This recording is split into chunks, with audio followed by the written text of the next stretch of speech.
इज्जत से रोटी खाने का हक मिले, इस बात को इंश्योर हो, उन्होंने इतना संघर्ष किया। इसके पहले हम सब के नेता कर्पूरी ठाकुर या फिर जगदेव बाबू या फिर राम मनोहर लोहिया या फिर हमारे जो राम स्वरूप वर्मा रहे हों या प्रिया ललाई सिंह यादव हों या इसके और पहले आप चले जाइए त्रिवेणी संघ से।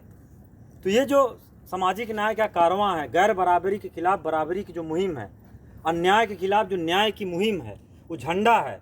वो झंडा ऐसा नहीं पहली बार लालू जी ने थामा, इसके पहले वो झंडा कर्पूरी जी के हाथ में था, इसके पहले वो झंडा जगदेव बाबू के हाथ में था, वो झंडा राम स्वरूप वर्मा के हाथ में था।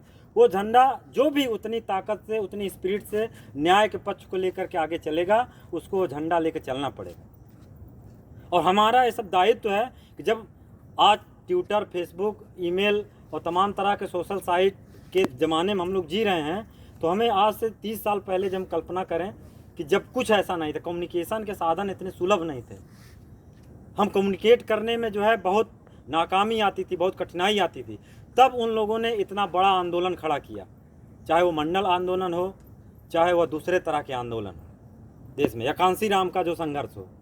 तो उन संघर्षों के पीछे जो इतना त्याग है, जो इतना श्रम है, परिश्रम है, उस परिश्रम को हम याद कर रहे हैं इस जन्मदिन के बहाने। और हम बार बार अपने नायकों को जब जब जो है उनका जन्मदिन मनाएंगे, तो उनके द्वारा किया गया जो त्याग है, उनके द्वारा किया गया जो संघर्ष है, उनके द्वारा किया गया जो लड़ाइयाँ हैं, उन लड़ाइयों से प्रेरणा लेते हैं कि आज इस कैंपस हो या कैंपस से बाहर समाज में जहाँ भी अन्याय है, जिस भी समाज, जिस भी वंचित तबके के साथ जो हाशिए के समाज हो, चाहे वो महिला हो, चाहे पुरुष हो, चाहे कोई बिरादरी के हो, अगर उसके साथ अन्याय हो रहा है तो हमें उसके हक के लिए आवाज़ उठाना समाजवाद की पहली प्राथमिकता है, पहली पहचान है।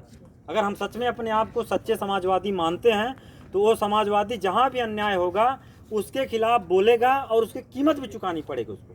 ये समाज चाहे यूरोपियन सोसाइटी रही हो या इंडियन सोसाइटी, उतना ही बर्बर रहे हैं। और यहाँ की तो जो गुलामी है, जो दास्ता है, वो तो बहुत ही इनग्रेडेड है, जिसको बाबा साहब कहते हैं इनग्रेडेड इनइक्वालिटी है इसमें। वो जाति व्यवस्था की वजह से सालों साल इस व्यवस्था के खिलाफ यूरोप में तो जंग हुई, लोगों ने बराबरी का मुहिम चलाया। मार्टिन लूथर किंग में जो है ने अपने नेतृत्व में ब्लैक और वाइट के बीच जो संघर्ष चला, आज वहाँ बराबरी की बात हो रही है, न्याय की बात हो रही है, समता की बात हो रही है, संवेदनशीलता की बात हो रही है। हर चाहे वो जॉर्ज फ्लॉयड की जो हत्या हुई थी उस समय देखिए किस तरीके से अमेरिकी समाज के लोग, चाहे वाइट हो चाहे ब्लैक हो, सब लोग निकल के आए हैं। उसी तरह से जिस तरीके से हमारे जो यहाँ पर वेस्टर्न यूपी में जिस तरीके से घटना हुई थी, यहाँ पर क्या नाम है वो शहर का नाम, हाथरस में, या ऐसे रोज इस तरह घटनाएं हैं। तो हम कैंपस के एक सजग स्टूडेंट होने के नाते, एक चेतनशील प्राणी होने के नाते हमारा हक बनता है कि हम अपने उस मसाल को जिंदा रखें, अपने किताबों के माध्यम से, अपने लेख के माध्यम से और अपने भाषण के माध्यम से, और जहाँ भी जिस भी फ्रंट में हमें जिस भी हथियार से हमें उसकी बात उठानी पड़े, उस अन्याय के खिलाफ लड़ना पड़े। और अन्याय के खिलाफ हर वो मोड़ जो मानवता के पक्ष में है, जो इंसानियत के पक्ष में है, जो संवेदनशीलता के पक्ष में है, वो जायज़ माना गया है। इसीलिए जो ऑपरेस्ड की लड़ाई है, जो सबॉल्टन की लड़ाई है, वो असर्सन की लड़ाई है। वो असर्सन का मोड कुछ भी हो सकता है कि उसको लॉ एंड ऑर्डर में जो है बोल दिया जाए प्रतिक्रियावादी, या उसको जो है विध्वंसकारी मान लिया जाए। लेकिन यूपी बिहार का जो समाज रहा, जहाँ से हमारे नेताओं ने जो जंग छेड़ी, वो समाज इतना बर्बर था कि वहाँ उन लोगों ने उस मटेरियल कंडीशन में अपने लड़ने के औजार तैयार किए, लड़ने के तरीके ईजाद किए, और जितना वो लड़ सकते थे वो लड़े।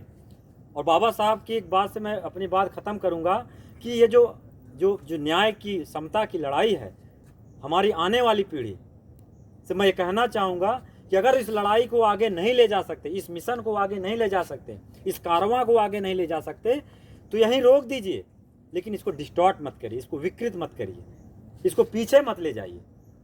आज बहुत सारे हमारे लोग हैं भस्मासुर जो उस दिशा में नहीं काम कर रहे हैं, बहुत सारे लोग हैं जो संघ की दलाली में लगे हुए हैं, बहुत सारे लोग हैं जो चाटुकारी में लगे हुए हैं, वो अपने ही पुरखों का किया हुआ संघर्ष के खिलाफ खड़े हैं। अगर वो एक पीढ़ी अपने बाप दादाओं के बारे में सोचें, तब भी जो है वो समाज में नज़र नहीं मिला सकते अपने जात बिरादरी में। लेकिन चूंकि उनको गुलामी एक ऐसी बेड़ी है जिसको समझ में नहीं आती है, उसमें लगा रहता है। तो वो जो अम्बेडकरवाद है, जो समाजवाद है, वो मिशन अगर हम आगे नहीं ले जा सकते तो ये ज़रूरी नहीं कि जो है हम उसमें कुछ करें, हम वहीं रोक सकते हैं। कोई नया व्यक्ति आएगा, नया ग्रुप आएगा, वो उसको लेके जाएगा, लेकिन उसको विकृत मत करिए सबसे। और ये आज के समाज में सब हो रहा है, एक जाति के खिलाफ दूसरी जाति खड़ी कर दी जा रही है।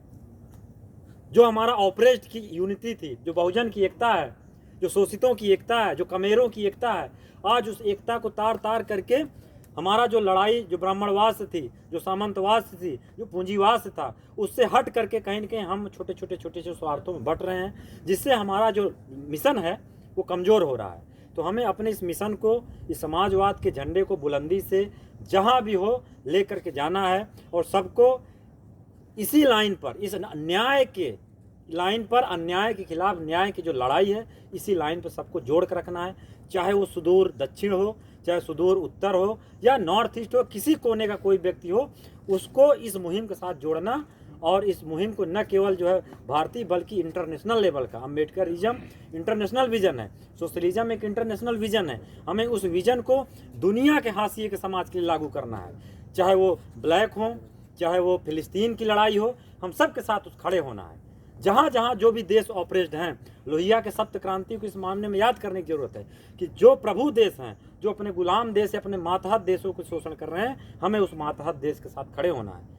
तो इस नज़रिए से हमें फिलिस्तीन के साथ खड़ा होना है, या रोहिंग्या के साथ खड़े होना है, या तमाम सारे जो लोग हैं जो शोषण और स्टेट और तमाम सारे जो मेजोरिटेरियन शोषण के शिकार हैं, उनके खिलाफ खड़ा होना है। ये हमारा दायित्व है और यही हमारी समाजवाद की पहचान है, और हम सबको जीना चाहिए, इसको करना चाहिए अपने अपने अपने ताकत, अपनी क्षमता के हिसाब से। शुक्रिया। और लालू जी 100 साल जिए, 100 साल से ज़्यादा जिए, हम सब की कामना है। जेएनयू में एक ज़माना था जहां हमारे नायकों की बात करना जो है बहुत मतलब लोग छुपते थे, चेहरा छुपाते थे। आज हम फक्र से उनका नाम ले रहे हैं, उनकी जयंतियाँ मना रहे हैं। ये हमारे मिशन की जीत है, हमारे कार्यों की जीत है, और इसी जीत के साथ हमें जो है उनके 100 साल की हम कामना करते हैं। हम आप सबसे भी उम्मीद करते हैं कि उनके लंबी आयु की हम सब कामना करें। शुक्रिया।